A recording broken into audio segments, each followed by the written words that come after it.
UN General Assembly, Secretary General, Mr. Antonio Guterres, Your Majesties and Excellencies, Heads of State and Government, Heads of Delegation, distinguished delegates, ladies and gentlemen. It is an honor for the Gambia to participate in the 79th session of the United Nations General Assembly and to engage in meaningful dialogue with global leaders and partners on the vision of shaping a more prosperous future for humankind. Your Excellency, Mr. President, allow me to express my heartfelt congratulations to you on your assuming the role of President for the 79th session. I similarly wish to register sincere gratitude to His Excellency Ambassador Denis Francis for his exemplary leadership and accomplishments during the 78th session. Mr. President, as we undertake to chart the future we envision, we welcome the initiative presented by Secretary General Guterres at the Summit of the Future under the theme Multilateral Solutions for a Better Tomorrow. My delegation firmly believes that the path to a better tomorrow lies in multilateralism and closer international cooperation. Through our collective responsibility and inclusive participation, we can decisively confront and overcome our challenges and bottlenecks. The high-level summit of the future has determined that human actions are largely responsible for the challenges we face today. Therefore, it is within our power to ably address the disasters that continuously trouble our nations. To succeed, however, the international community must recommit to implementing the resolutions of the Summit of the Future to tackle such critical global challenges as climate change, poverty, transitional crimes, and conflict. These incidents underscore the urgent need for comprehensive reforms within the United Nations system, particularly the UN Security Council and the international financial institutions. We must equally strive for a more representative, just and inclusive United Nations to shape the world we so dearly want.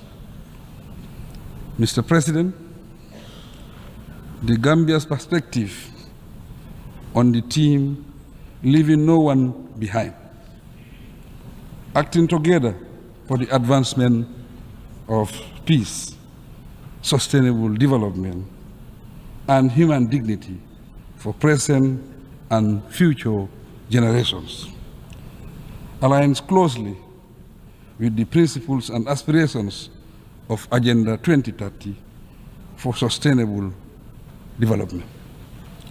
In accordance with the principles of the United Nations Charter, the theme serves as a crucial reminder to the international community of the need for solidarity and renewed commitment.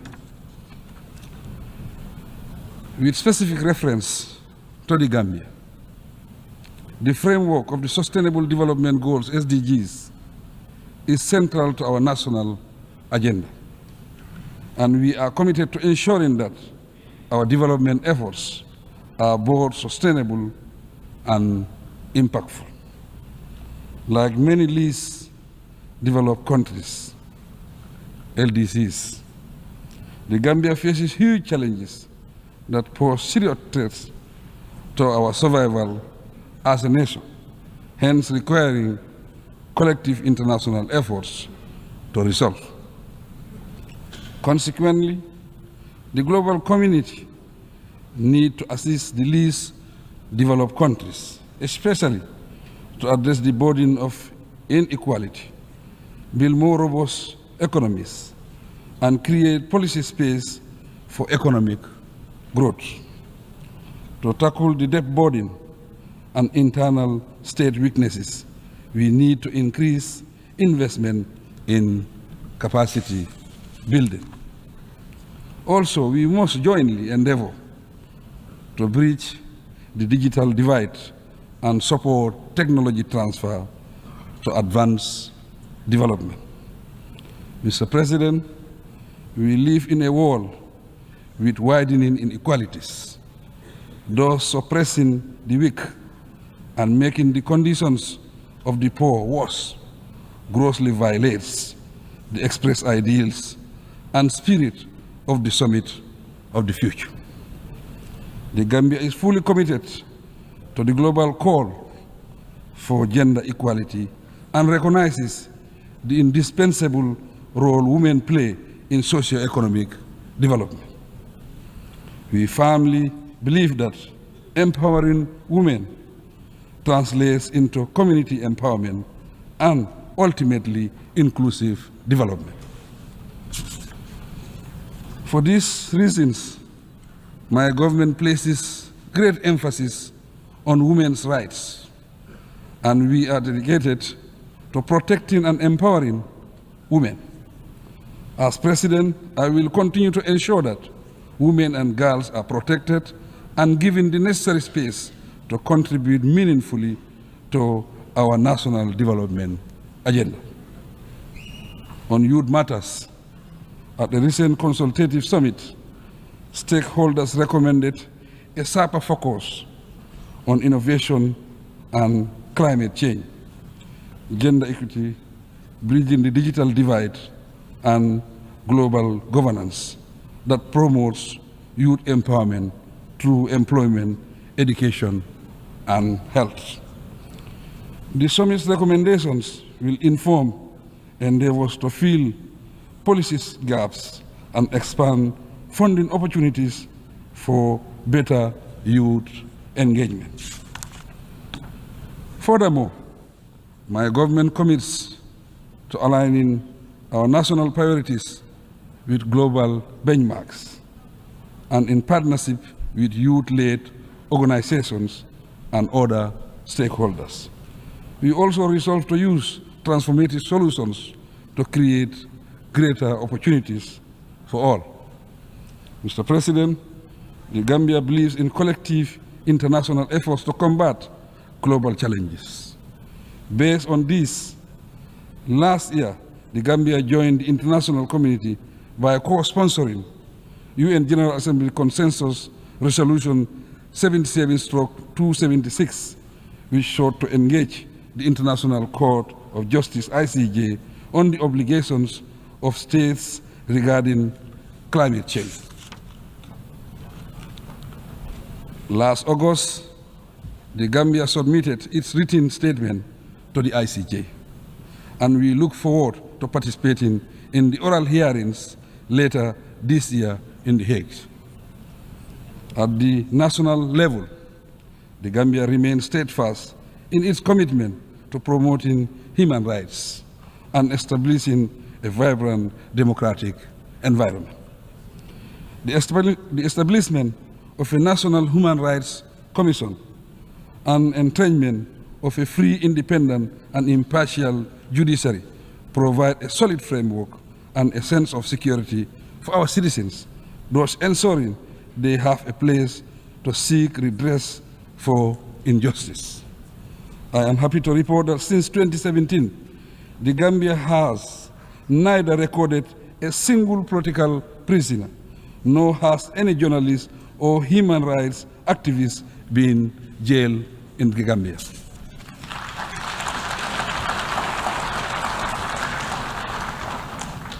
Proudly too, in August 2024, the Gambia was recognized as one of Africa's leading defenders of freedom of expression and ranked third in Article 19's Global Expression Report 2024.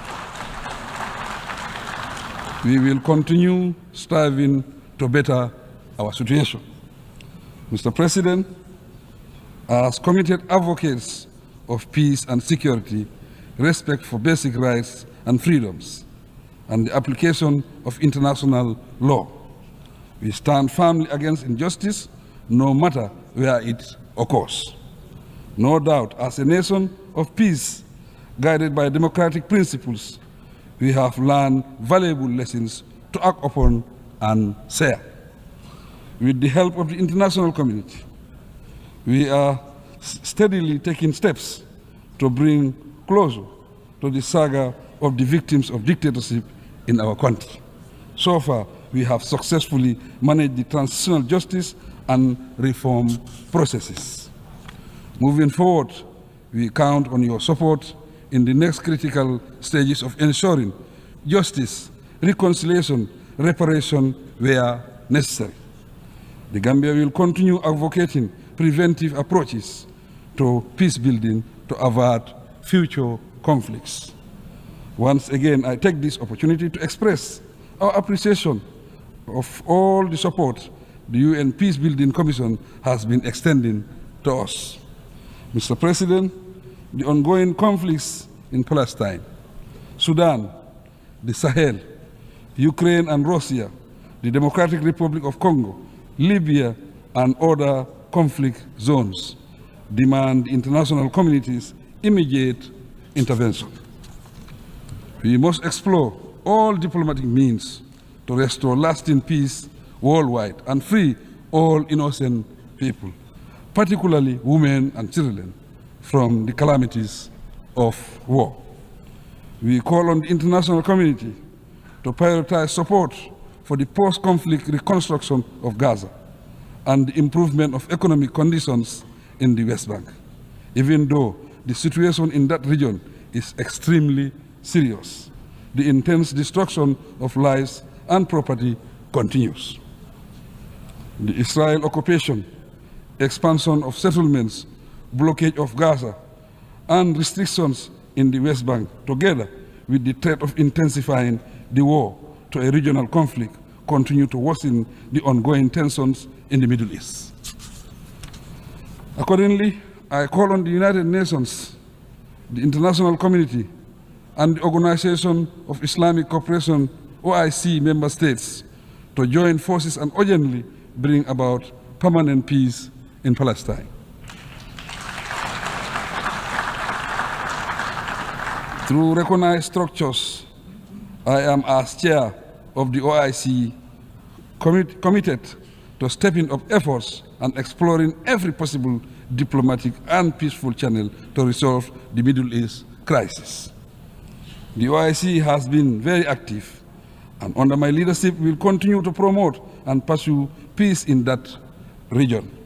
Our common objective is to create a situation wherein Israel and Palestine coexist in peace and security under a two-state arrangement and within the recognized pre-1967 borders. With the sustained support of the OIC, the Gambia has stood as a beacon of hope for the oppressed Rohingya Muslims of Myanmar. Despite relentless efforts over the past 5 years, the oppressive regime of Myanmar has intensified its oppressive campaign through forced exile and unspeakable acts of violence.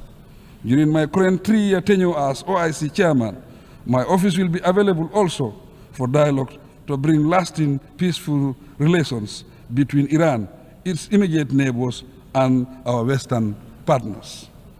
Globally, we have the collective responsibility of acting speedily to peacefully address the situation in Palestine, Sudan, Ukraine, and the Sahel region.